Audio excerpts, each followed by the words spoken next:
23 degrees outside, blustery winds, but things are heating up inside of the Rock. Here are your starting lineups, and what about a contrast? The Providence Friars have used the same five all year. In fact, these five account for 92% of the Friars scoring. Seton Hall, the 18th different starting lineup of the year tonight, with Fuquan Edwin out. Sterling Gibbs is back, his first start since a poor shooting performance against St. John's on February the 13th. Tip time as referee Jim Burr walks the ball to center court. He's joined by Jeff Clark and Jamie Lucci in this Big East crew, and the Hall has the ball as we're underway in Newark. Seton Hall likes to run a lot of things for Teague on the inside at the beginning. Here they are looking for him in the post-up. They like to play that inside-outside game. Once he establishes his position and is able to score, what happens after that, John, is he gets a lot of double teams, sets up open jump shots for the perimeter. They make a concerted effort to get him the ball early. They do just that. He spins and sinks. And he's a load in there. I'm looking forward to this matchup with Kadeem Batts because neither one of them likes to give up an inch. So they've both got big bodies, and they've also got a willful spirit. They're going to be competing all night. Bryce Cotton gives up a lot of inches. A little bit of movement on that last screen by Batts. A foul call. Ed Cooley, the hometown story from Providence. He inherited a team that went 12-19. Progressive success since. 15 wins, then 19-2 in the NIT. This year, 18 triumphs and eyeballing the NCAA tournament. And appropriately named Cooley, because we got a chance to sit down with him and shoot around today. And when you meet a lot of coaches, especially on game day, they have the weight of the world on them. That is not the case today with Ed Cooley. Very gregarious, laid back, and having fun this season, and why not? His team's playing well. You can also sense the true affection he has for his team. The pull-up in transition, not there for Tyler Harris. Head man, great anticipation. Josh Fortune. This game's a little sloppy right now. Gibbs with a 3-on-1. Carlos, one pass too many. Cena loading up. And the weak side carom to the Friars and Kadeem Batts. Shows you the misfortunes on that last trip. Seton Hall has an opportunity to score on a layup. Doesn't go their way.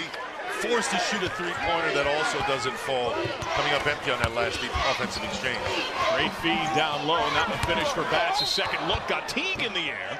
And a foul. On the Seton Hall sideline, Kevin Willard, coach's son, his fourth campaign with the Pirates. He's got a great recruiting class inbound, Ala, but he's had consecutive years where injuries have derailed success. You mentioned at the top of our broadcast injuries and suspensions. I was talking to one of the assistant coaches, Shaheen Holloway, and I asked him, you haven't had a full lineup for more than 2-3 games, and he said that's the kind of season we've been dealing with. Not only some injuries to key guys earlier on, including Edwin tonight, but Edwin earlier on in the season with a knee and an ankle. Teague went out for a couple of weeks because he also had a concussion-like symptom. So this has been a mash unit of a team. You add to that the suspensions, they haven't had a solid lineup. Rare free throw miss for the nation's top free throw shooting team. The 94th meeting for these founding clubs in the Big East Conference. And it's nip and tuck 47-46 as Teague inside a whistle as he goes for a travel. But you can see the idea, again, the focus by Seton Hall. They don't believe that the rest of their offense runs as efficiently unless they get the ball inside. Right now in a 2-2-1 full court press. Doesn't seem to be wanting to trap, just to add a little pressure to make Providence use up a little bit more of that shot clock. And in the high post they go. Left hand look. Not there for him. Ooh, got away with a carry there. Gibbs, great shovel. Auda, a little too strong, but batted back to Cena. Auda's got to go and attack the rim. Try to go up as high as possible in traffic and attack the rim. Give it the best chance possible. A fatigue screen, Gibbs wide open. And the home rim unkind. Teague, whenever he's in a pick and roll, usually dives, not known as a pick and pop guy.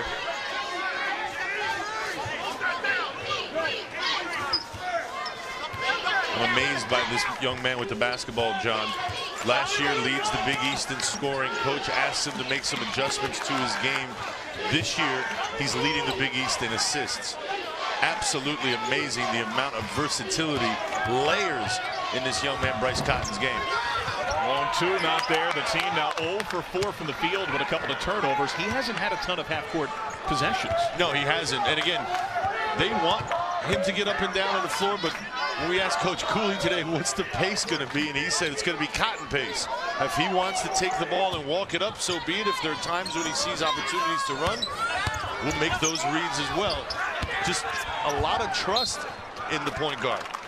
Out again, trouble finishing inside. Well, if there's any team in America that's dictated by the play of one team, it would be Providence, since he leads the nation in minutes played, 39.9 per game. And you mentioned again how important their starters are. All their starters average 30 minutes a game, but how do you get that 1/10 of a minute off? In other words, basically he's out there all the time, including overtime minutes. So I'm not surprised. I am surprised that it's not more than 39.9.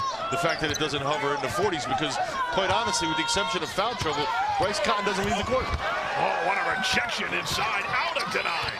But the ball's still loose and won by the Friars. Now, Cotton does average more than 40 minutes per in Big East play. They played 3 double overtime games, including the Big East opener against Seton Hall. Double overtime, it was a squeaker. Seton Hall did a good job on the road. Now you better believe that Providence with revenge on their mind. Being patient on the offensive end of the floor, not really swinging the ball, but at least they're not forcing anything. Fortunate contested look, not there. Teague wins it. Coach Willard tried to implore his team to get up and down the floor a little quicker. They do have a new shooter in there in Oliver, but a foul first as Teague was hit down low. Providence Friars, they have some shot swatters, second in the Big East at nearly 5 per game. An emphatic denial of Auda and some light scoring early. 2-1, nearly 5 minutes gone in Newark as we examine Allah's keys tonight, the principal financial group edge to the game. Well, if you're Providence, you got to stay out of foul trouble because your starters average over 30 minutes a game. They need to be out on the floor. And Seton Hall does have some shooters around Teague. You've got to defend a 3. For Seton Hall at home, you've got to contain the best player, in my opinion, one of the best players in the conference at Bryce Cotton, and then get back on defense, because on made buckets, they like to run. So you got to make sure that you get back and stop Providence's initial spurt. There hasn't been much of a spurt on either side. The teams have combined 1 for 12 from the field. Ouch. It's a lid on that rim, partner. That there is. There have been some point-blank looks that haven't gone. Seton Hall has gone much deeper. That includes the entry of Brandon Mobley to the game, who gets the ball on the near block. Spinning and missing. And that's emblematic of the night. It sure has been thus far. Not finding the range. Taking decent shots, makeable shots. None of the shots have been forced or out of character. Just things are not going, as we see another clanker. Foul as Bats gets hit. For Providence, 9 possessions, now 0 for 6 from the field, and a couple of giveaways. And the tough thing is on the road. You don't want to be starting off cold on the road and find yourself in an uphill battle all night long. Fortunately for them, Seton Hall is helping them along by not being that efficient on the offensive end of the floor as well. But again, if you're Ed Cooley, this trend needs to change. In particular, you're on the road where you're not going to be able to get things to go your way at times. Aaron Jeremy Poore picked up the foul, his first. Kevin Willard's picked up 1 win in his last 6. It was a huge one and a convincing one against Georgetown. And they had a great game against Creighton, where they were at Creighton in Omaha and lost by 1. So that was an impressive one where Jaron Cena, the guy with the ball in his hand right now, the freshman, played 37 minutes, only 1 turnover. So the young man is really starting to pick his spots and assert himself in this lineup, getting more minutes. Now you see with Gibbs back, he's in the lineup starting as well. Cena had been the point man outright in 3 straight. They're sharing those duties, it seems, early. Gibbs, the Texas transfer. Cena, a high school product. Not a lot of movement right now by Seton Hall on the offensive end. Great give, though, to the trailing big and Jeremy Poore. Well, that's great at diving again. Good hands, a nice catch, and the easy finish. But Cena made that one happen as well. Off a made bucket, Seton Hall in a 2-3 zone.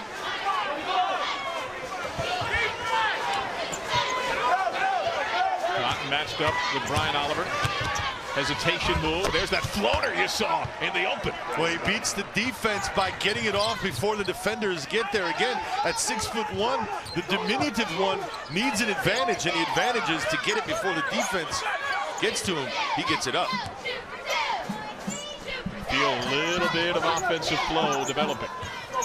Gibbs stepping back. Can't give him that wide open a look. Fortune slow to get out on rotation. He got a hand up, but it was entirely too late. And Gibbs, what he does a nice job of is making himself available. Ball gets passed around a few times in the offensive exchange, comes back to him.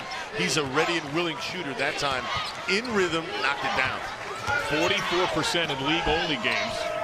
It's a big growth from where he was in non-conference. And how about bats at the free throw line? For free throws, he's had trouble, but he hits the J. Showing you some range, and Jeremy Port reluctant to get out there and play him, almost daring bats to knock that down. Kadeem showing you some range.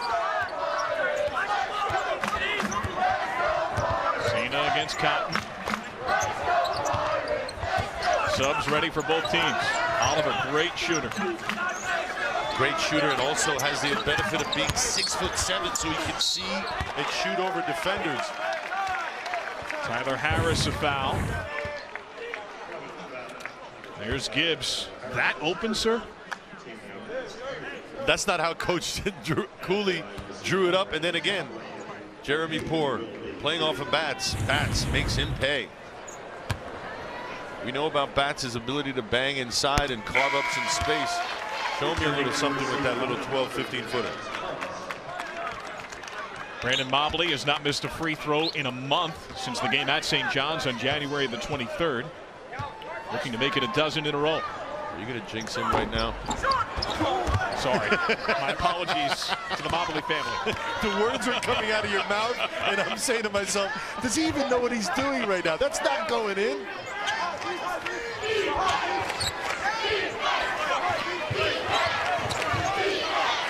Still in the 2-3 zone, trying to give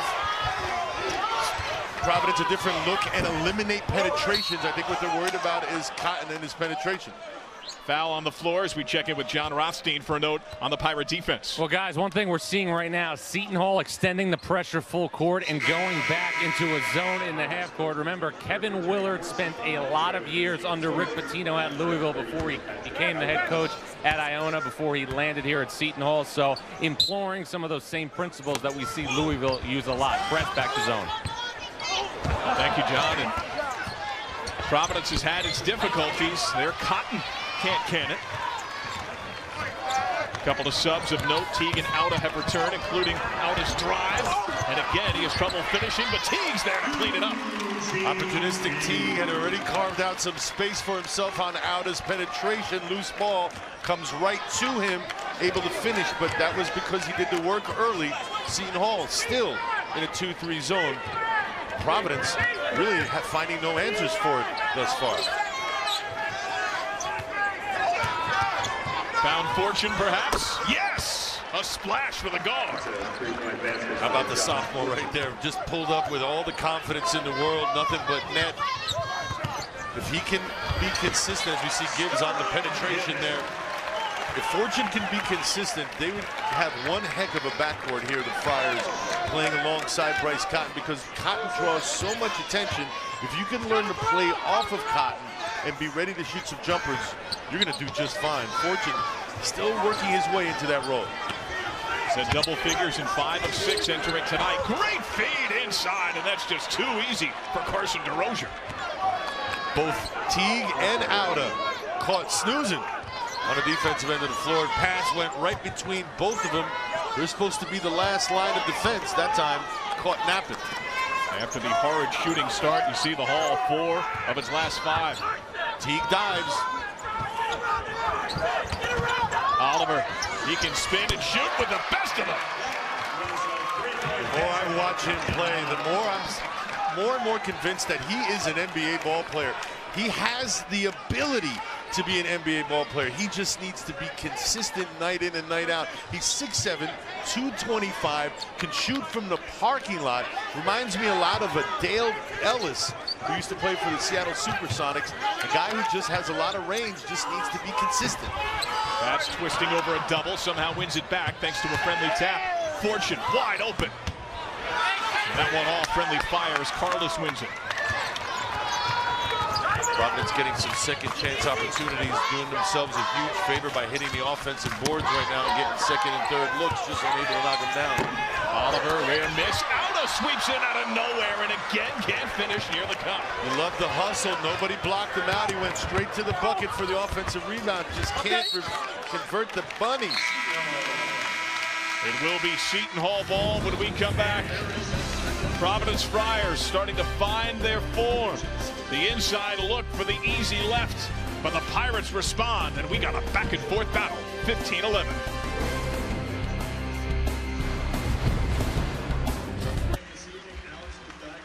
Minus Fuquan Edwin, the host Seton Hall Pirates pace Providence 15-11. Welcome back to Newark as we hear how Providence head coach Ed Cooley is planning for success. His team battles for an NCAA tournament bid. It's brought to you by Northwestern Mutual. I think we got to do a good job guarding starting tonight. You know, we lost a tough double overtime game to Seton Hall back on December 31st, and we got to make sure we don't give up a lot of threes. I think we got to stay consistent what we've been doing, sharing the ball, you know, really limiting our turnovers and get a little lucky. And now we take a closer look at Providence's tournament resume. They are tonight's team hungry for a bid, brought to you by Golden Corral. You see they're 18-10 overall. The conference record in a very tough conference at 8-7, barely above 500, but they're coming on as of late, and their guard play has been outstanding when you're led by, as we mentioned, one of the best players, if not the best guard in the conference, Bryce Cotton. Led by that man and Ed Cooley. Jerry Palm's last projection, he has Providence among the last four in as an 11 seed. Well, if Jerry Palm says it, then it must be true. Jerry Palm is never wrong. Oliver. Another miss from distance. And the rebound goes to the Friars. Those are makeable shots by Oliver as well. That's in his repertoire. Just cold right now. Seton Hall, once again, 2-3. Cotton threading the needle. Battling against Mobley. Right hand look, not there for DeRozier. Had a little isolation down there, just unable to convert. DeRozier took his time, point-blank range, just couldn't finish. T comes out to screen. Cena giving the look. Short. Looked like maybe DeRozier got a hand on that. Either way, it looked a little awkward.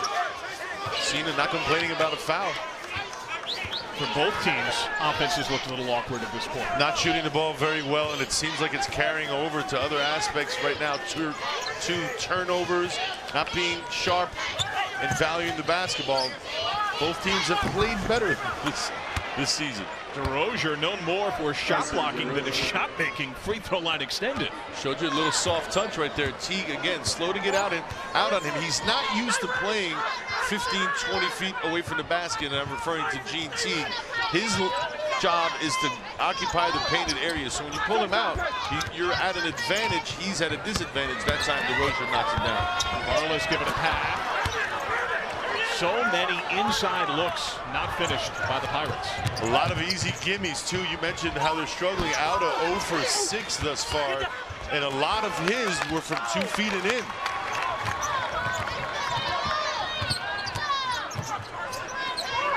Teague posting furiously and fouled by DeRozier.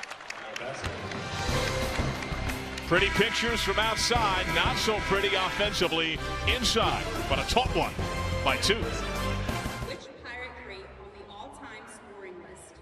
All right, welcome back to the Prudential Center here in Newark. John Rothstein here on CBS Sports Network. Seton Hall leads Providence 15-13 with 7:21 remaining in the first half. The Big East tournament just a couple of weeks away at Madison Square Garden. Which team will clinch the automatic bid to the 2014 NCAA tournament? The first question in our Rothstein report is just that. I'm going with Jay Wright's Villanova Wildcats, who are 25-3 and host Marquette on Sunday. What is the most dangerous team in the Big East Conference? It has to be the Creighton Blue Jays with the National Player of the Year, Doug McDermott. And how many Big East teams will make the field of 68? I'm going with 4. Villanova, Creighton, Xavier, and Providence. but don't be surprised if a team like St. John's can get hot and win the Big East tournament on their home floor and then get an automatic bid to the Field of 68. John Alla, what are your thoughts on the Big East in the Field of 68? Well, Xavier, that huge win over St. John's certainly helps. Providence can't get tripped up down the stretch. Olive, what do you see? Well, I agree with his assessment right now of 4 and the fact that St. John's could play their way back in it. But here's the thing, and John mentioned this, there are teams on that list that can still play their way out. Providence is a team like that right now on the bubble. You mentioned Jerry Palm has them last 4 in, but if they struggle moving forward, they could find themselves on the outside looking in. This is that exact kind of trap game tonight for the Friars. The last time out it was survival at Butler. They got a bit of a scare, but Bryce Cotton carried the way, cemented Player of the Week honors in the Big East with 28 points. And there's nothing harder than a conference road game, especially a conference road win. But with this team, Seton Hall, without their best player, this is an opportunity for Providence to have a good night and to take advantage of what would have been an otherwise tougher game. Now it's easier. You got to play accordingly and win the games you're supposed to win. Without Edwin, you should win. In case you missed it, Fuquan Edwin, top scorer for the Pirates, out tonight. A sprained thumb on his shooting hand suffered in the second half of that crushing loss at DePaul. There's a Blue Demon team playing without its top scorer, riding a double-digit losing streak. Stride inside. And a tip try down low. Goes to Rozier, sinks. Seton Hall calls a timeout.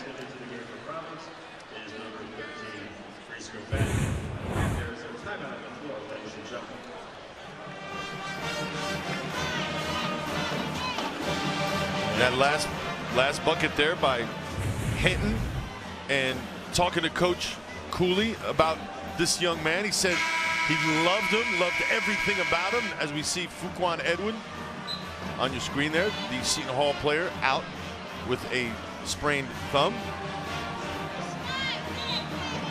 Ed Cooley spoke of his love of LaDontae Hinton, a man that he would go to war with. Will they be dancing in 2014? 18 wins, 8-7 against the Big East. What a start it was, though. 6-0, went 10-3 in non-conference. Yeah, and you see right, look at the dancing in 2014. They have it in front of them. The opportunities there. They started off great, struggling a little bit, and again, we talked about the last 6 game losers of 4 of their last 6. Now Seton Hall, not that much better. Losers of 5 out of their last 7. Both teams struggling, but again, Providence sitting in a better position than the Pirates are, but they need to make the most of where they are. 7 straight misses for Seton Hall. Make it 8 if you count that twisting, falling down effort from Teague. Seems like Cotton pace is a little more brisk. Well, again, the opportunities off of missed shots, long rebounds, if you're able to secure them, you get off and running. And listen, John, the bottom line is in the half-court set, you're having a hard time scoring, so why not try to get up and down and get some easy buckets in transition? Harris, though, a force. Sloppy pass.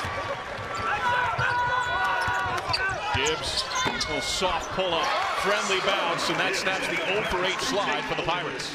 Just perhaps what they needed to get them going right now. Sometimes when you're struggling, all you need is either a layup, a free throw, or an easy bucket like that one to perhaps get you back in the ball game. Let's see whether or not that gets Seton Hall going on the offensive end of the floor. Back in a 2-3 zone. Great look. Oh, with authority, the left hand from Hinton. And you see why Coach Cooley loves him. Movement without the basketball, attacks the rim, able to finish. When your team is struggling, that wasn't a block, that was a swat. Auda dims those defensive heroics by nailing the triple. Well, maybe he just needs to stay out of the three-point line. He missed 0 for 6, all were layups, but he makes the hard ones from long range. That's given room. Twine barely budges. Nice soft touch by Batts. Again, Teague not going out there to cover him, leaving Batts alone at the free throw line.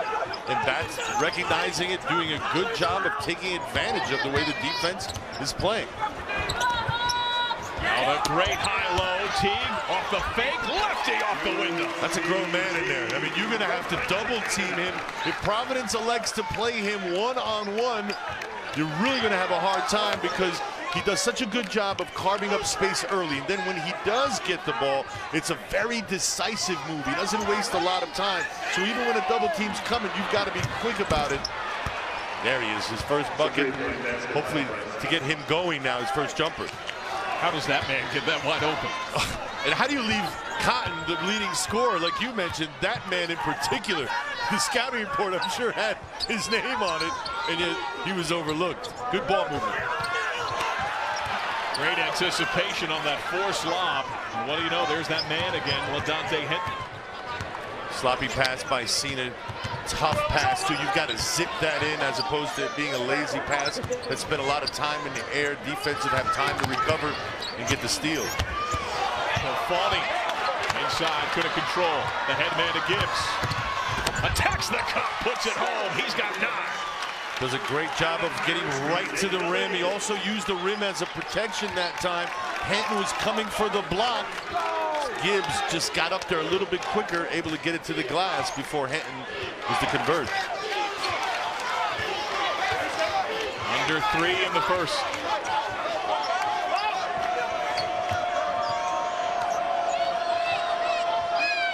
That's trying to post against Teague. And a mismatch with Gibbs. 5 to shoot. Cotton, what a give. Bats again the range with 1 on the timer. Good pick and roll that time, and the attention that Cotton gets was he was unable to turn the corner and get to the basket.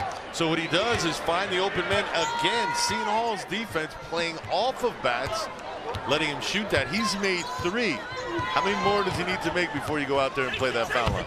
Team has made 5 straight shot tries. Out of. This time, not good from deep. A timeout on the floor. A tie game at 24, but the offensive intensity is picking up. The great look inside, the left-hand hammer.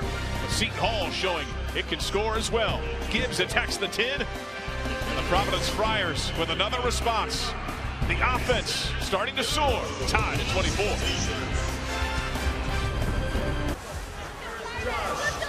Even Steven, the Friars and Pirates tied and made buckets, rebounds, and most importantly, the score. Down on the floor, John Sadak, the former Duke Blue Devil, and Ala Abdelnaby. It has been a super streaky game. And it has been, and the shooting hasn't been up to par as what we're used to from both of these teams. But let's take a look at some of the stuff that's been going on inside. In particular, the big man for Seton Hall, Gene Teague. Here he is right here on your isolation. And then we're going to see the ball's in Sterling Gibbs' hand. We're going to let the tape roll. You freeze it now. You see how the ball goes swinging to Auda. Here's the post up. And now Auda's going to look for the dump down. Look how the high-low comes. Great spacing, good pass. And then he's just going to pump fake in traffic with the good finish. But again, it was the swing of the ball from Gibbs over to Auda. And then Teague, who does a great job with doing his work early. Great, creates some nice space. Good high-low pass from Auda, easy 2. When they look for Teague and they don't double team, usually good things happen. Teague gets the ball, spins, and hits again.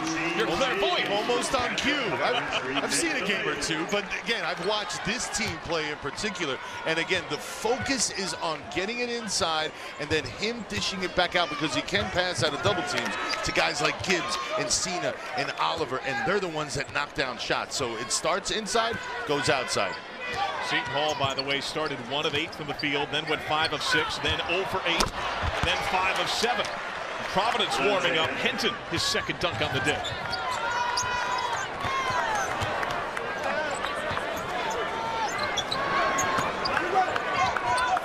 Gibbs off the screen. Love that hedge by Kadeem Bats on Gibbs. Gibbs was thinking about turning the corner, and he hedged aggressively. Gibbs nowhere to go. Turn that trick again, but ball reversal to Cena.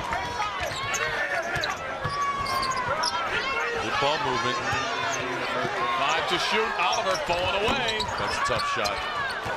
Tough enough to shoot it from 20 feet. To shoot a fadeaway from 20 feet is even harder. Time ticking. Friars have their use it or lose it.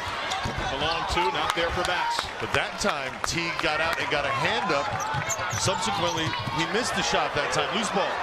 Cotton with Oliver trailing. Oh, he can get big. That's a 6-footer right there, elevating. No one's catching up to him either. When he gets a loose ball out of transition, just let the play go. Come back, get the ball out of bounds. You are not catching up to the quicks of Bryce Cotton. He's listed at 6'1". The man dribbling against him is listed at 6'2", and Cena.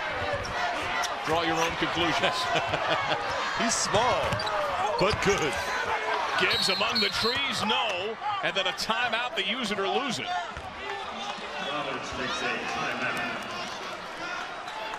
It does not seem that Ed Cooley wanted the timeout there. What do you see here?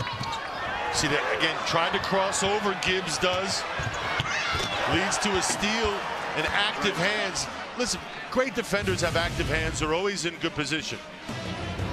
Coming up, AT&T at the half, an all-access audio feature. It was right here in Newark at Seton Hall when you had one of the best Mike Fests in television sports history. A closer look at the Big East Conference, the first half stats, highlights, and a whole lot more coming up on AT&T at the half. That audio feature, an outstanding one that transpired. As every Mike in America, it seems, was right here in the building. We'll revisit some of the sights, but moreover the sounds of that history-making game. I'm reminded of my mic is always on, and Allah, less is more when it comes to me.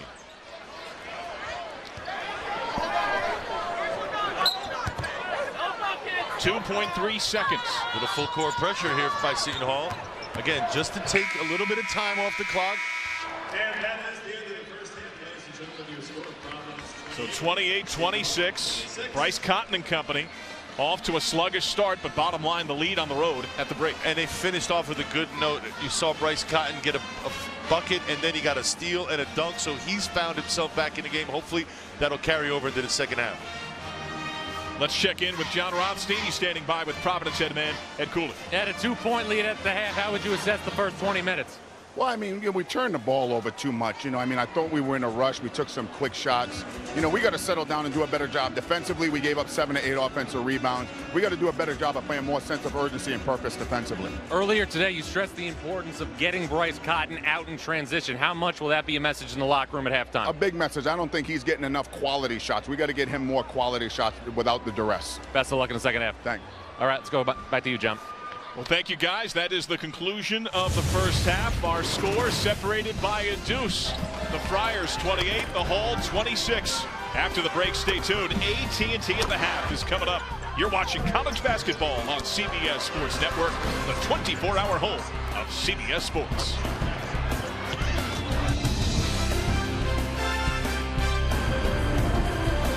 Are the full numbers as they break down. Shooting warmed up dramatically as the stanza evolved. Points in the paint to the Pirates by a deuce, with many thanks to Gene Teague.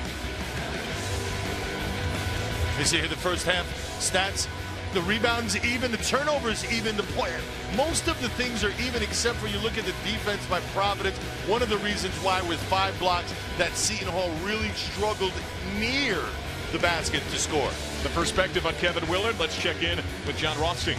Well, guys, Kevin Willard just told me the big thing for Seton Hall moving forward in the second half, they have to do a better job of capitalizing on opportunities on the offensive end. Another thing they have to do, keep Bryce Cotton out of transition. He got a dunk late in the first half. That can't happen moving forward. John, back to you. Well, thank you, John. And Kevin Willard's club has a lot of help on the way. In fact, both of these teams have outstanding recruiting classes coming in.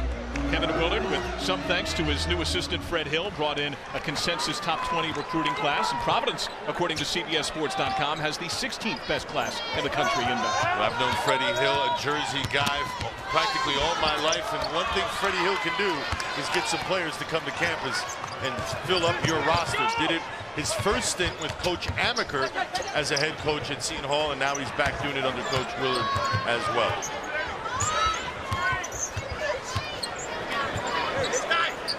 Mobley away from the basket.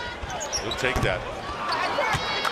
If you leave him open like that, Hinton did, and he's certainly capable of making it that time, just unable to convert. Hinton playing with fire. That's great feed. Backdoor cut for Harris. Great interior defense, great interior passing, I should say, and against the zone, that's huge because when the ball gets to the foul line, you need a playmaker there. Kadeem Batts, great vision, passes it down behind the defense and able to convert. Gibbs out of the corner, splash. And how taut is this game? That just knifed into what was the largest deficit for Seton Hall. It's been back and forth. It has been back and forth. Not one team able to really find any separation. And it seemed like one team scores, the other team reciprocates. And when they both struggle, it happens at the same time. We haven't had a run of more than 4 unanswered from either squad on the game. Hinton, that strong left hand hit en route. Mobley picks up his first. That's his strength. Hinton is the left hand, as we see the last exchange, the good ball movement, swinging into the corner for Gibbs. Again, defense late to get out there. Gibbs makes them pay. But Hinton is a lefty, and he wants to go left all night long. If you're a defender playing on him like Mobley was that time, force him go to the right. It takes away not only his strengths, but his confidence as well. Plus, they were isolating, and they wanted him to go to the left-hand side. There was no help on that side. Send him to where the help is, so it's not that hard to cover him one-on-one. Second leading scorer for the Friars, converts on them both. He's got a little swagger to him. Hinton does, plays with confidence, competes on every exchange, does not like to lose.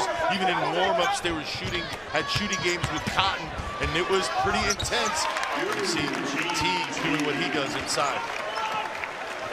Kevin Willard calls Teague his horse, that everything goes through him, and we've certainly seen that. The best half-court possessions, he gets a touch. When they're clicking, they go inside out. He gets double-teamed, makes a great pass out of that double team, and then they knock down open jumpers. We mentioned it, whether it's Cena, Gibbs, or Oliver, there's plenty of guys that line up around him on the perimeter ready to shoot. Hinton. 3-ball not there. Teague hit hard on the way up, and a foul. Gene Teague, mean Gene, just getting it done. There he is, just eating up some space inside. That's a drop step. Takes him one way, goes the other. And again, if you're going to leave him one-on-one, that's a grown man in there. He's going to make you pay. Harris hit right off the entry and one. Too easy, a quick hitter right there. Coach Cooley very pleased with his execution, but Coach Willard cannot be pleased. There's the little windmill pick, and it comes off of it wide open. Where's the help on that? Again, if you're also covering the ball out of bounds, you want to take away the lane, force the pass to go into the corner. If he would have taken that approach, he would have gotten a layup. Let's check in with John Rothstein on this shooter at the stripe in Harris. Well, guys, Tyler Harris was a marginal player when he was a freshman at NC State, but he has turned into a very capable player for Providence this year. I think it's another example of why the NCAA has to make it a rule that transfers sit out. We're seeing a lot of transfers this year benefit from the redshirt year. There's a lot of issues with waivers and such, but Tyler Harris, another example of how the redshirt year does players good. And there's another example. Abdel Nabi and John say that. Harris on the spot. On cue, Mr. Rothstein. Nicely done. That's a 5-0 spurt behind Harris. Largest run of the game on either side. Hey, if we don't watch out, he's going to be sitting next to us here, John Rothstein. Called timeout by Seton Hall. John Rothstein with the call. The Providence Friars starting to pull away a bit. Infancy of the second stanza. But Harris brings the harm and a 6-point extension. Solid spurt for the Providence Friars of late. How about the play of Tyler Harris? He was 0 for 3, no points in the first half, 3 for 3, 7 points in the second for Ed Cooley's club. And you love the efficiency of the 6'9" sophomore guy that is really, again, making the most of his minutes here. He's got a tough matchup against Oliver, but on the other end of the floor, making Oliver play a little bit of defense as well. Harris with the active body. Foul call here quickly on LaDontae Hinton, his first. And worth noting that Harris cut his teeth prep-wise right here in Newark. He was at St. Benedict's Prep. He was, played for Danny Hurley, who is now the head coach at University of Rhode Island. Providence goes into a 2-3 zone with out of bounds underneath. Oliver, after the end line run, feeds Gibbs. Kick back to the shooter. Great anticipation. Teague still finds the ball. Muscles his way to the rim and denied. Numbers. Cotton. And Oliver gives no effort there. The whistle came first.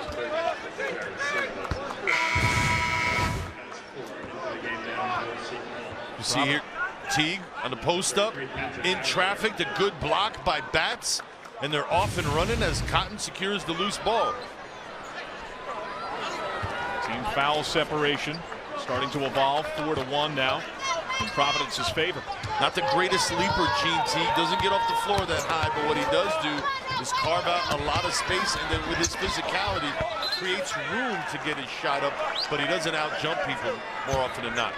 The length of out to help deny that look inside.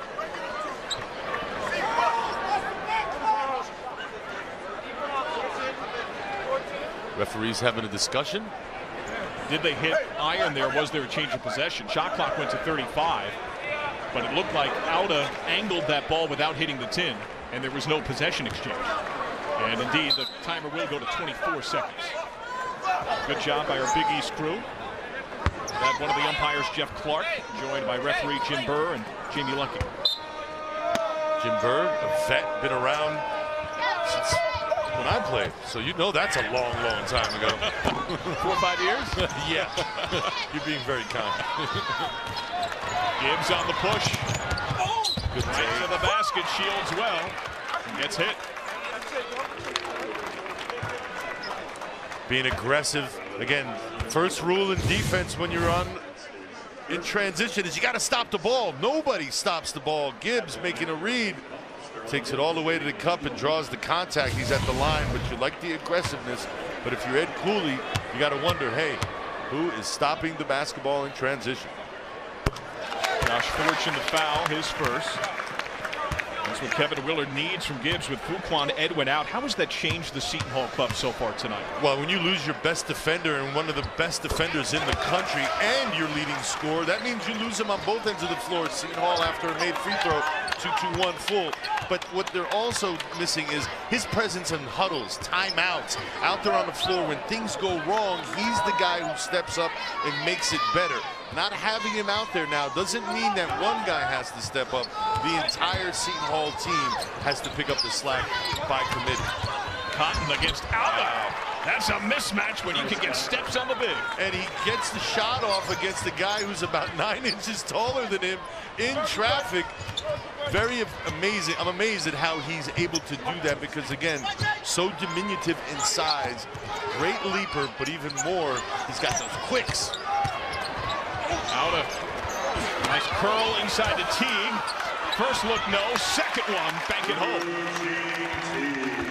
Bats a little bit wincing coming back. Probably caught an errant elbow from Teague. Teague likes to throw them around and spread his body out there and eat up some space. And he's just such a nice, soft touch under there when he finally does get up off the glass. They need him on those offensive caroms. The team really struggles on the offensive glass otherwise as Bats conceded ground again. And Bats had Hinton wide open underneath that time. He took the jumper. Fortunate that it fell in, but Hinton was wide open underneath for the easy two. Bats in double figures now as Teague gets stripped by Bats, wins it back, and then draws the foul. The battle for the bigs keeps evolving. See here, the open jump shot.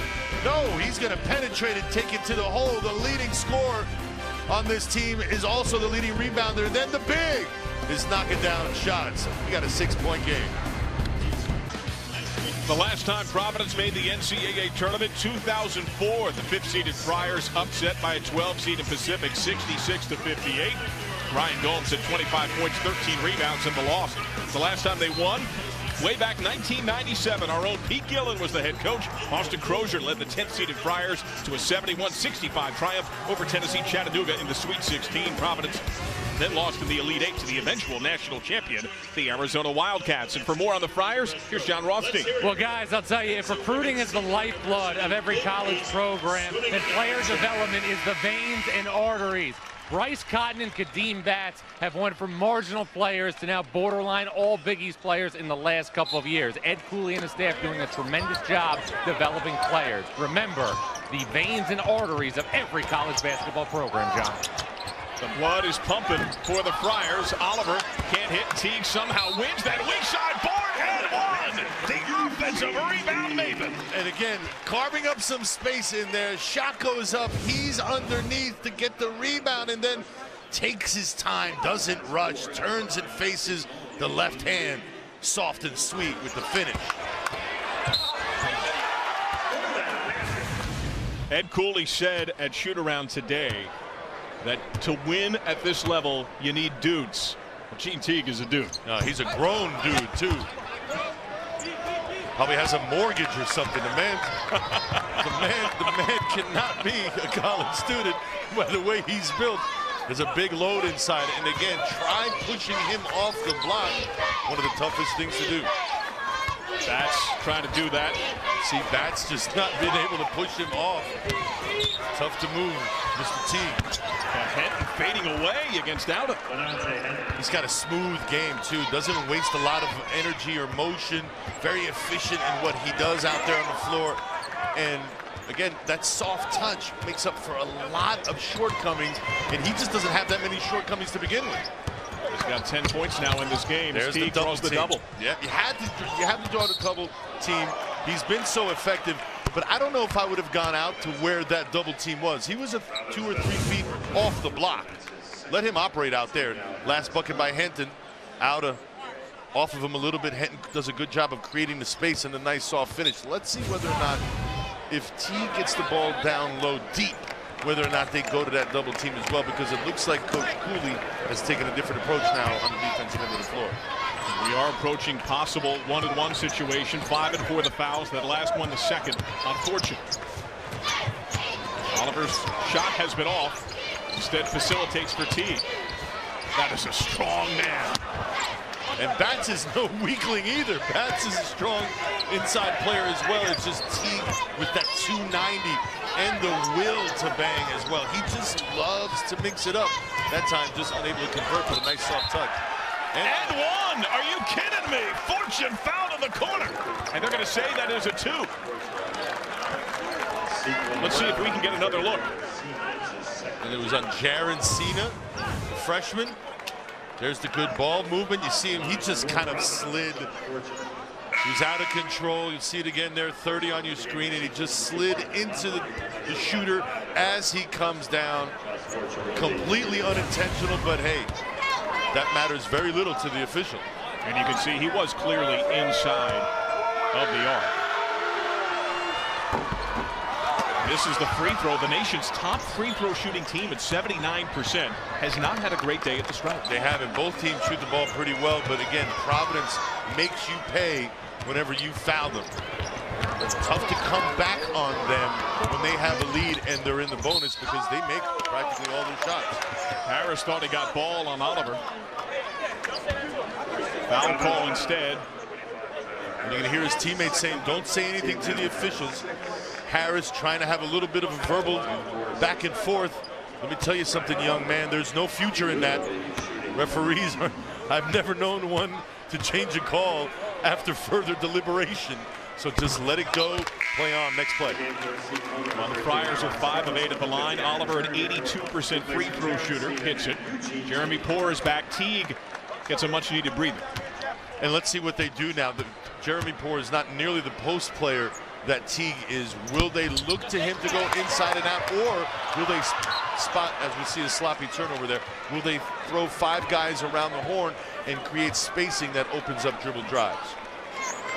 Keep in mind that last foul, number 6 on the Friars, so it's bonus with all subsequent infractions. 5 on Seton Hall. Seton Hall now in a man-to-man. Spent most of the first half in the 2-3 zone. Again, all about giving Providence different looks, making them adjust on the fly. Double team on Bryce Cotton.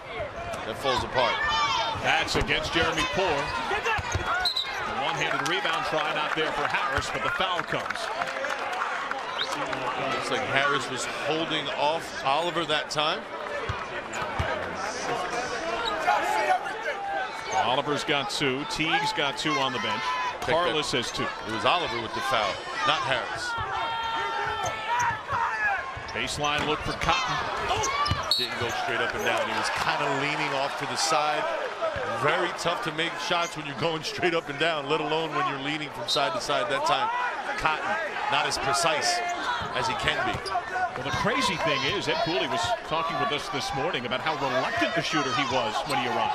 And he forced his team to really get on him to say, hey, listen, if you don't shoot the ball, the rest of the team is going to run. So after a while, guys on the team come up to him and say, shoot the darn ball. We don't want to run anymore. Tired of running for you. What a nice problem to have, though. Your best player needs to be talked into shooting more. That's a luxury. Gibbs having a whale of a day. He's got 6 buckets and 14 points. I'll tell you what was a luxury was that wide open lane to the bucket that Gibbs had right there. Again, Providence not stopping Gibbs. It's not the first time that's happened, too. He had it in transition where he was able to get all the way to the cup. Got to stop the ball. And that was perhaps a little too early a trigger. That's the kind of a look Ed Cooley was talking about. Yeah, and you're not making the defense work at all. You're rewarding the defense by taking quick shots. Long shots go to long rebounds, and you haven't really made the defense work. Brian Oliver making a count. That's why I love his game. Would not be surprised if you see him play at the next level. He's a pro. With that jump shot, he can go over season play. But at 6'7", 225, that's an NBA body. If he can consistently make jump shots, he's going to have a shot at getting to the next level. Now the only question is, can he defend on the other end? 5 made triples for Seton Hall, 6-0 spurt. Cotton. Ooh. Explosive acrobatic take. That is pretty. And the timeout by Coach Cooley as well. And Ed Cooley quickly got in the face of LaDontae Hinton, perhaps his most beloved player on the team. And there's the swing to Oliver, wide open. It's what he does. Shoots a great clip, and then Cotton sees an opportunity in traffic. The circus act right there with the spin off the glass. To put in perspective what Bryce Cotton has done, over 1,800 points when he averaged only 4 per game as a freshman. And remember that the Providence Friars lost 2 definite starters, a 3rd possible starter in the infancy of the year.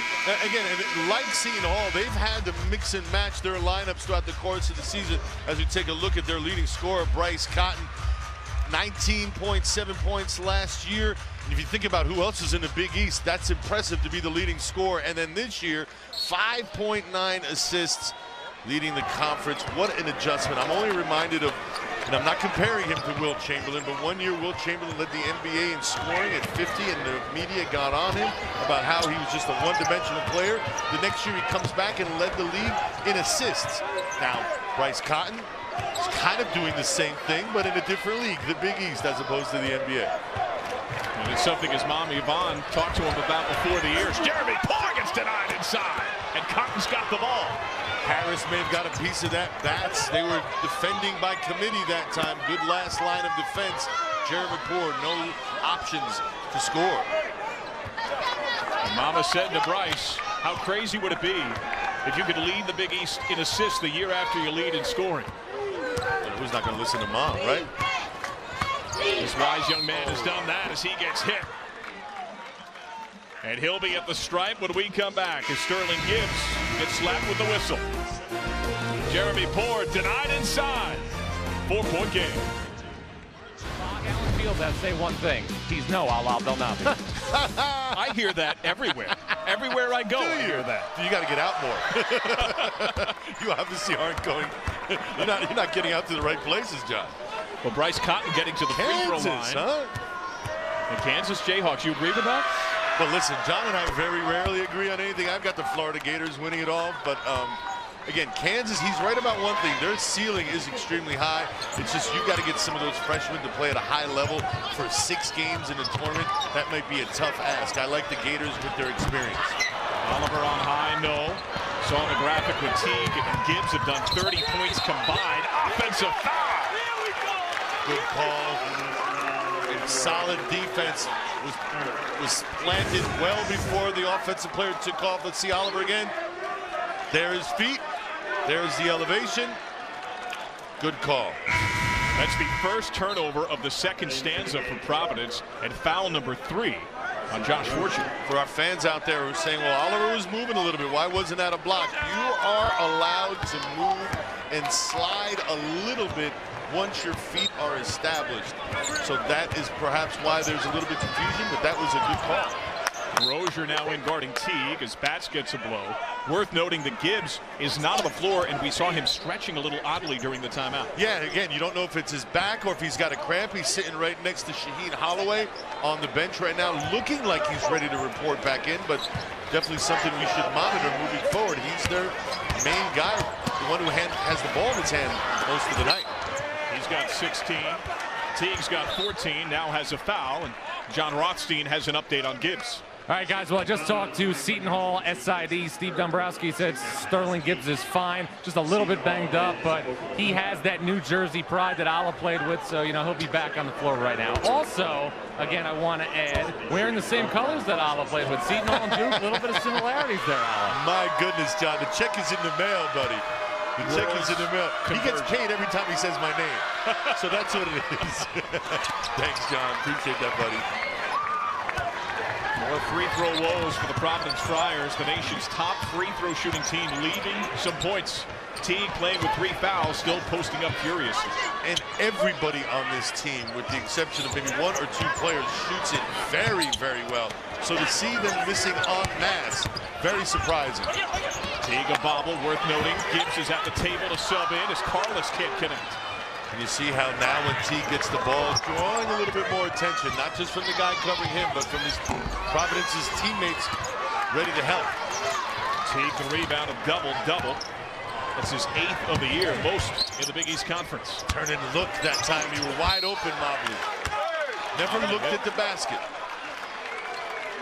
And Mobley hasn't had a ton of time on the floor tonight. What do you think of the mix and match of personnel Kevin Willard has employed? Well, again, they're used to this. This is a situation they've been in all season long. We mentioned Edwin not in the lineup now. He missed a bunch of games earlier on in the season with a bad knee and a bad ankle. So they're used to this situation. Other guys have stepped up.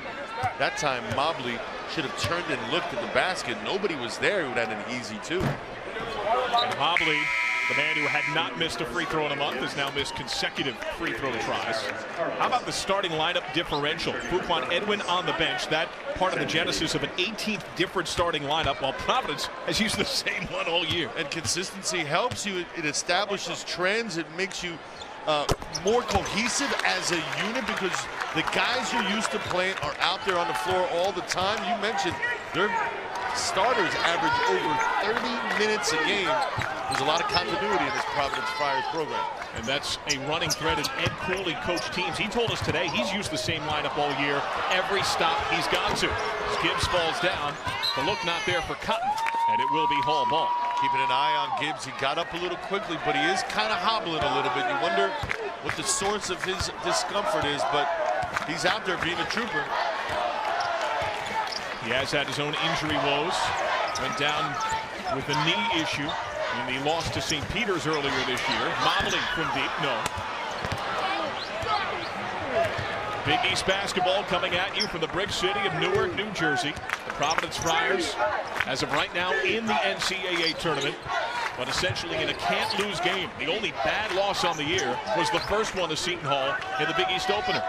John Sadak, Ala Abdelnabi, courtside. John Rothstein, our reporter in the house, as Cotton gets bumped. There's absolutely no reason to foul 35 feet away from the basket. His trajectory was going towards the sideline as opposed to going north and south to the bucket. Mobley that time, as we see him checking out, basically took himself out of the game with that careless foul. 1-1 for Cotton. 84% free throw shooter.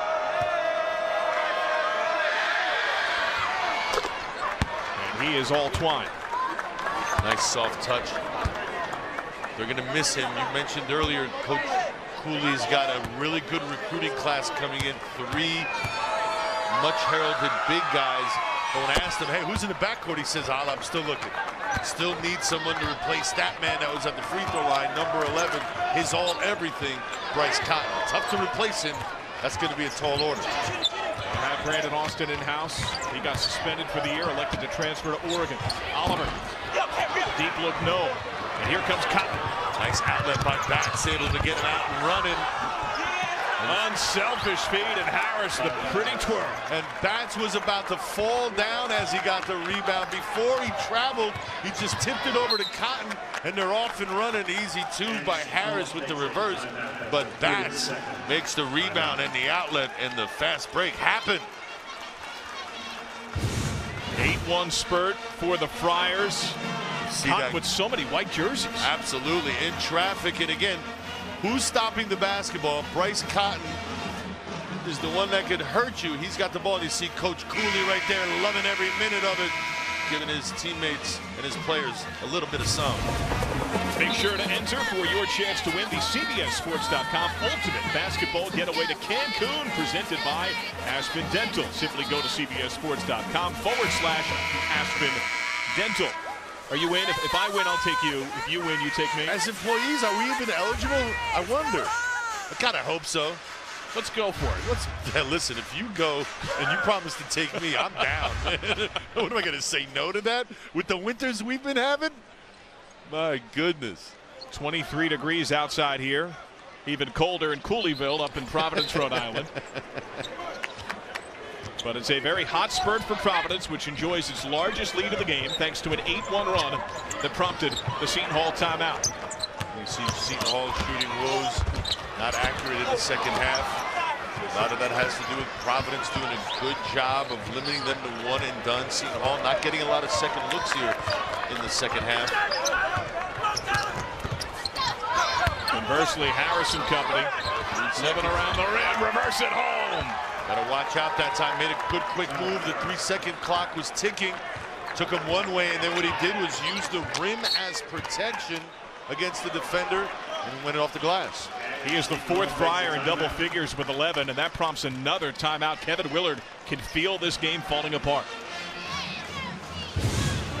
Take a look at the last play. Here he is. Harris inside again. He goes one way, and then he uses the rim back on the other direction against the defender. We'll take a look at it from the baseline. Oliver behind him, and he comes back, uses the rim as protection with the kiss off the glass. An easy two. Harris contributing. Harris 5 for 5 from the field in the second stanza. One timeout left for Seton Hall. Time ticking for Providence, but pretty good resume has been built. And you see the good wins, Creighton, Xavier, and St. John's, especially at St. John's. St. John's being the most talented team in the Big East. Bad loss to Seton Hall, and right now they are not large bid, but I've got them going in. You mentioned Jerry Palm last 4 in, but the way they're playing and the way their guards have been playing as of late bodes well for them, not just in the Big East tournament, but in the NCAAs. 11-point differential. Providence fell in double overtime when Big East play got underway on New Year's Eve at home against Seton Hall. Pirates have missed 7 straight looks. Teague trying to snap that slide, gets fouled.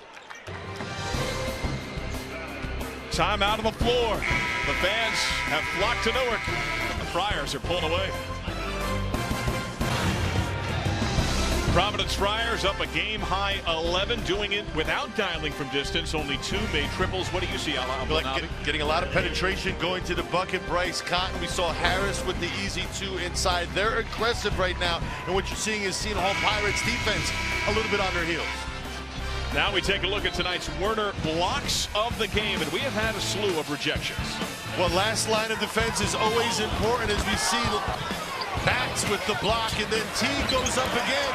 Batts gets his hand on another one, and what it does, more importantly, is it allows to runouts and easy buckets. You see that time Bryce Cotton is securing the loose ball and going north and south. 7 swats for this Providence team that averages nearly 5 per ball game. Ed Cooley doesn't go very deep. He's gone 7 deep tonight, but he's got 4 in double figures, and most importantly, he's got a double-digit lead as Gene Teague stands at the stripe. Vets that you can depend on, lean on heavily, and it's got to be a comforting feeling, know that the guys that you have on your team are consistent enough that when you put them out on the floor, you know what you're going to get from them night in and night out. And that's the bottom line with coaches.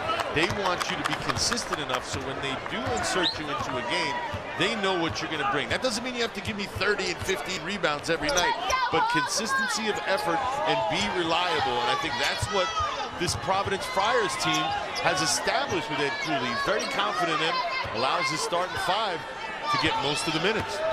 They get 92% of the points on the season. Henton to that dominant left side, picks it up. Four to shoot. Excuse me. John, Teague does a very good job of stopping the penetration that time. Coach Cooley not pleased with the call.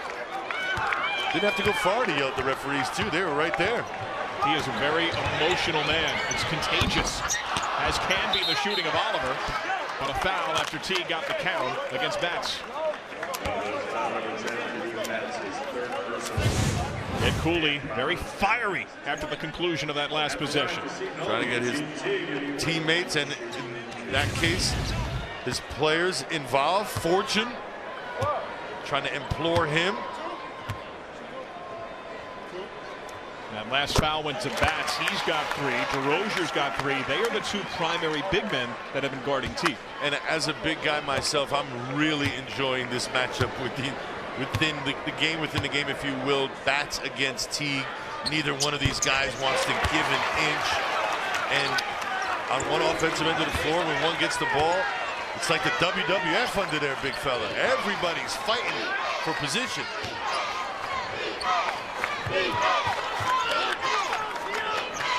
I'm reminded by my producer, Scott Brandwine, that it's the WWE, not the World Wildlife Fund anymore. Top turnbuckle is still certainly felt. Henton going to that strong left side, no. But one by Batts, he slithers in out of nowhere and puts it home. Opportunistic bucket in traffic. Again, one of these guys that loves to mix it up, doesn't mind throwing a little bit of the wood around. Carved up enough space for himself to get the ball on the glass. But I love the game within the game. Batts and Teague going at it. Very deep look by Carlos, no. Auda a tad closer. Auda too big for Fortune that time. Fortune did all he could to block out the bigger Auda. But Auda was just persistent enough to get the offensive rebound and the easy two. Trap comes, Harris passes right through it.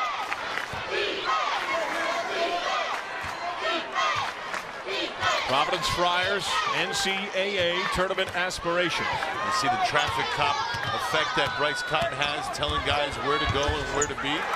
Soft kiss over Teague. That giant killer is part of his game. He sees the defense coming at him, gets it off before they're able to converge on him. That's not an easy shot, but he uses the glass to increase his percentage. Increases his point total to 17. Auda off the fake, soft touch. And they switched on him. That time they put Henton on him instead of Harris. And Henton was unable to stop him as well. Auda just too long and too strong, and he's got that left hand that is very unorthodox as a release when your defender comes at you from a different angle. Dump down low. Harris has not missed in the second. That trend denied, but the ball somehow won by Henton. You can see why Coach Cooley loves him. Again, doesn't give up on the play. Henton, the junior, 6'6", 215, comes in averaging 13, playing well. What a crossover Gibbs against Cotton. He's fouled en route.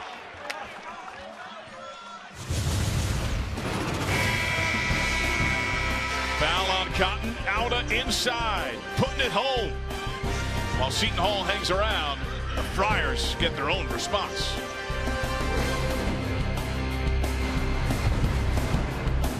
Bryce Cotton's been getting it done for the Providence Friars. How about a game-high 17 points? Very effective in his penetration, and what he's been doing, too, is doing a great job of getting loose balls and getting out in transition. You see the penetration right there.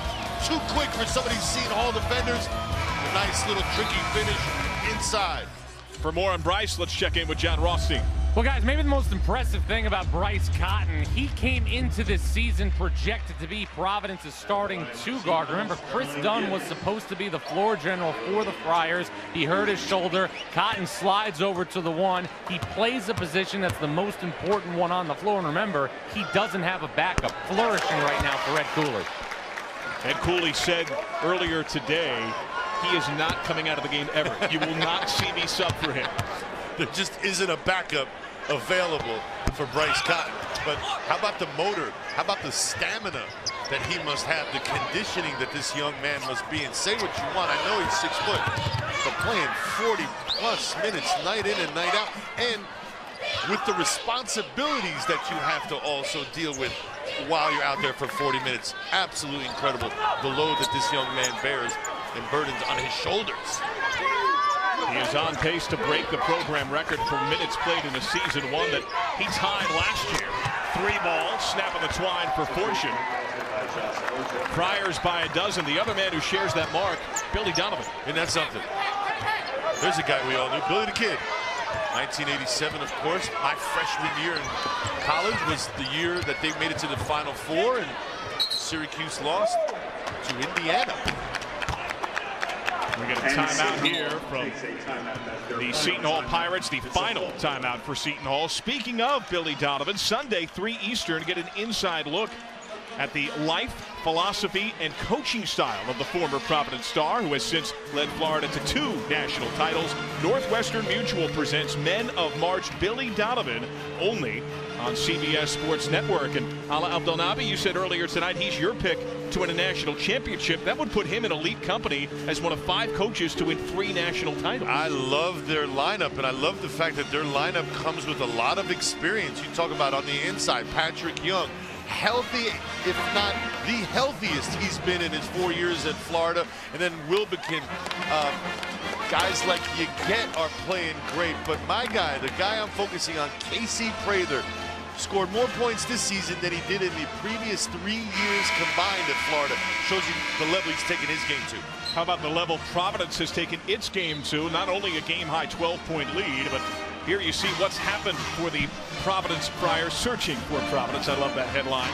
Remember, it was the tournament in 2003, 2004, but since then, a couple of NITs, and then in the Cooley era, 1 more with 19 wins last year. And you better believe that they have their eye on the prize, and the prize isn't just getting there. I have a feeling that this team, talking to Coach Cooley and being around their team this morning, they've got their eye on doing a lot more than just being in the NCAA tournament. I think with Bryce Cotton, with the amount of talent they have, they expect to do some things when March starts.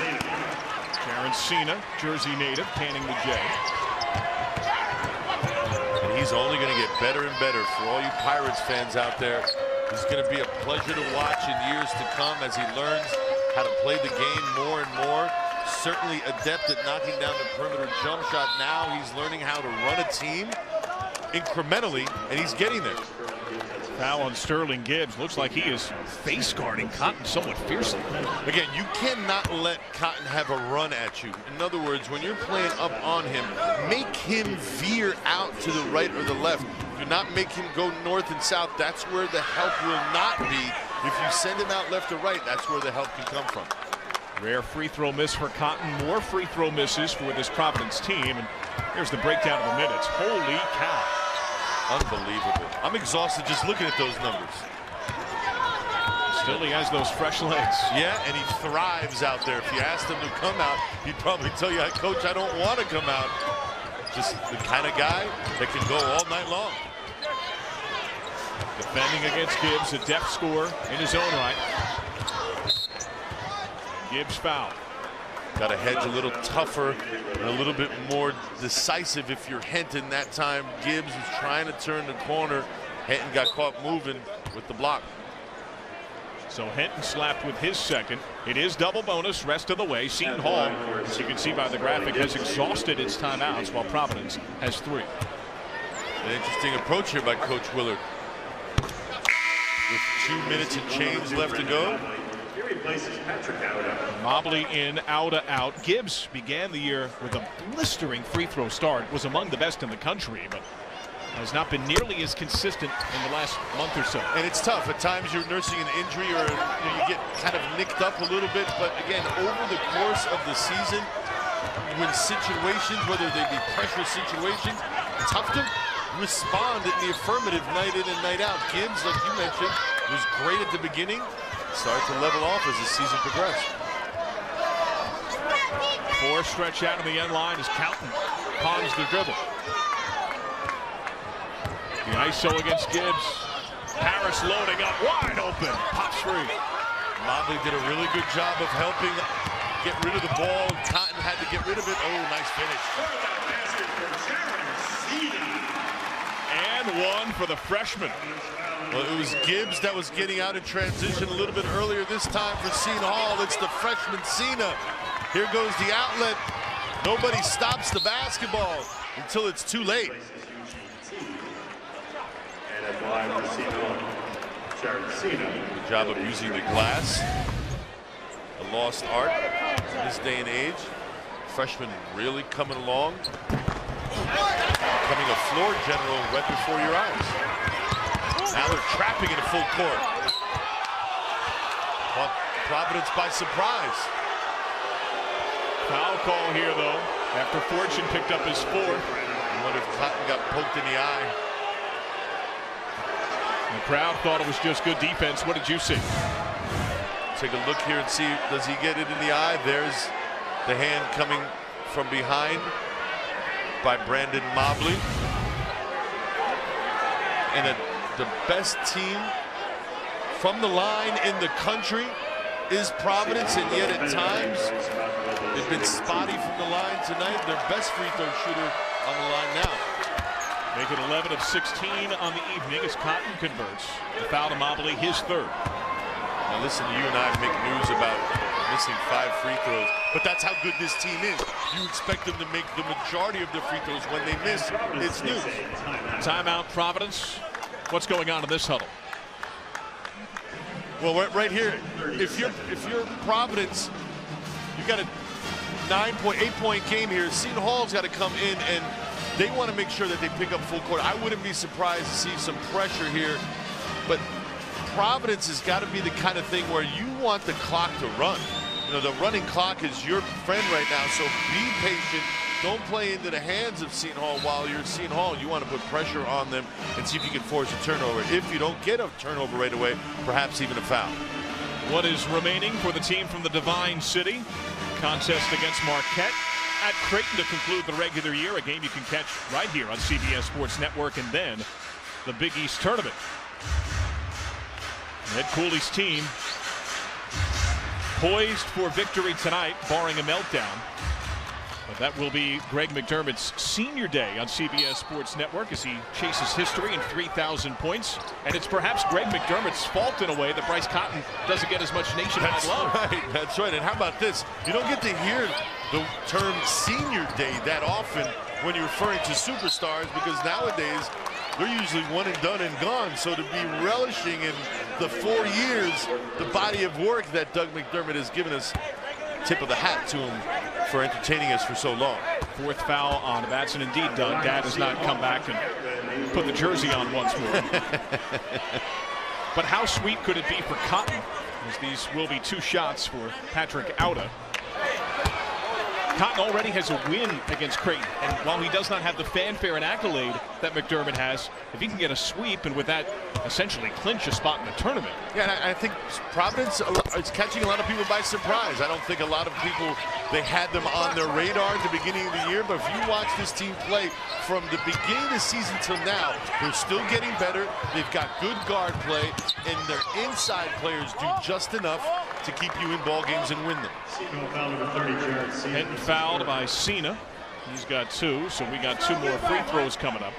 And unless the nation's top free throw shooting team goes to an abysmal tailspin, the Friars should have win number 19 and go to 2 above 500 in Big East play. This is a position they've been in before, where they're leading and teams who are behind are forced to foul them, and they close out games by knocking down free throws.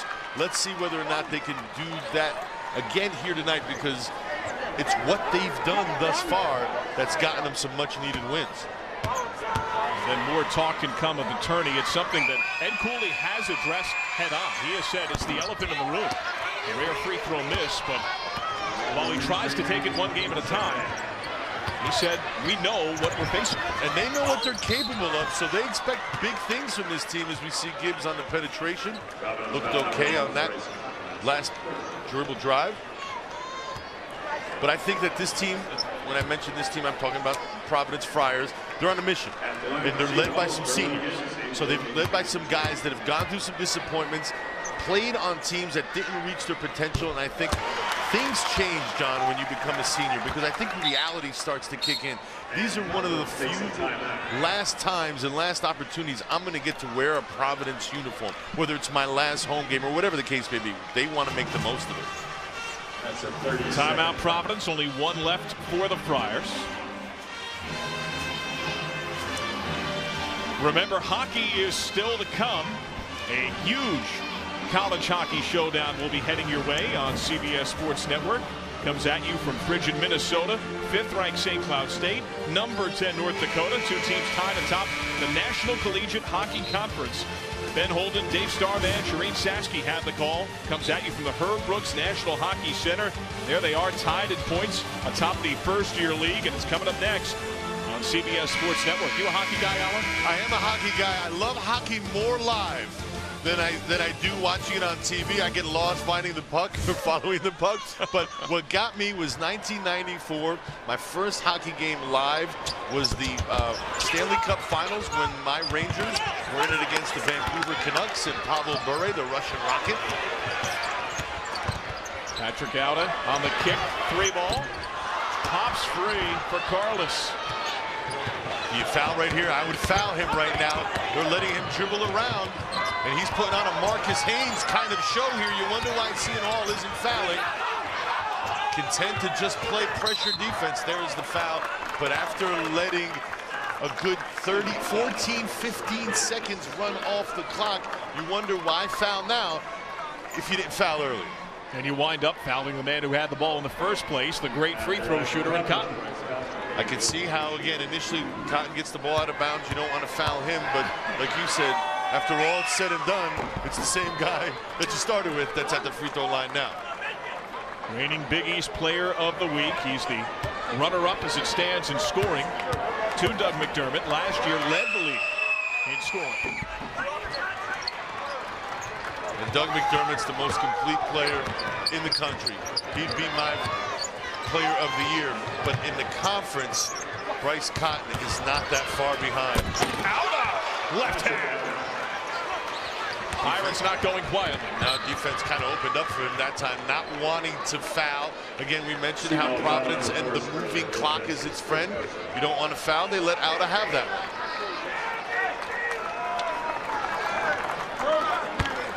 Kevin Willard and company looking at a 6th loss in 7 games. It's been a tough time at home. Yes, a winning mark overall, but on the verge of going to 2-6 in home Big East play. And it's the Jekyll and Hyde campaign that's been the dominant theme for Seton Hall. This team that somehow has lost at home to FDU this year, to St. Peter's, to Butler. Cena, 3-ball. We have no timeouts right now, so you've got to pick up full court and foul. And the infraction indeed comes. Now, this is a Seton Hall team that swept Georgetown. They snapped Xavier's then 13-game home win streak. Now, yes, there have been some pieces that have come and gone at that time, but how does that happen? No, and they go to a tough place like Omaha, CenturyLink Arena, where the Creighton Blue Jays are, and only lose by 1. They were in that game, and again, that game without Sterling Gibbs. Cena comes in. The backup freshman point guard plays 37 minutes, only 1 turnover. So they've been in really good games and performed well, just not tonight here, in particular, not in the second half. And on the heels of that 1-point loss to a top 10 team, a shocking setback to DePaul on Tuesday when DePaul was without its top scorer, Cleveland Melvin, and a 10-game slide was snapped. Yeah, and again, I know DePaul because we did a game a little bit earlier in the week. Marquette, DePaul, that's a tough place to play, granted, but that's also a game that Seton Hall should have won. They had more talent out on the floor and had things going their way, just couldn't secure it up. Time ticking, Cena on the lean, off target, and a foul inside. 4.6, Ed Cooley and company.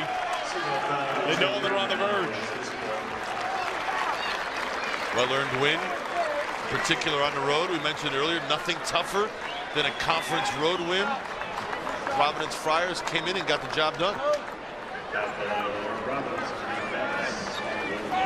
So Bats back at the line. The Friars, 19 wins, knocking on the door of 20 triumphs. Ed Cooley inherited a team that went 12-19.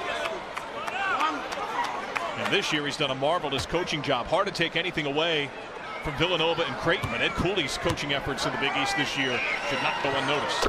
Relying on his dudes. That's what he said. I got some dudes looking. No team has ever won without dudes on their roster, so he's going to be relying on his dudes. Count the bucket for Cena, but count the win for Ed Cooley. 74-69, the final score. For scores, highlights, features, and more, go to CBSSports.com. This has been a presentation of CBS Sports Network, the 24-hour home of CBS Sports. Now we send it to Ben Holden, Dave Starman, and Shireen Sasky in Minnesota. College hockey, number 10, North Dakota. Number 5, St. Cloud State.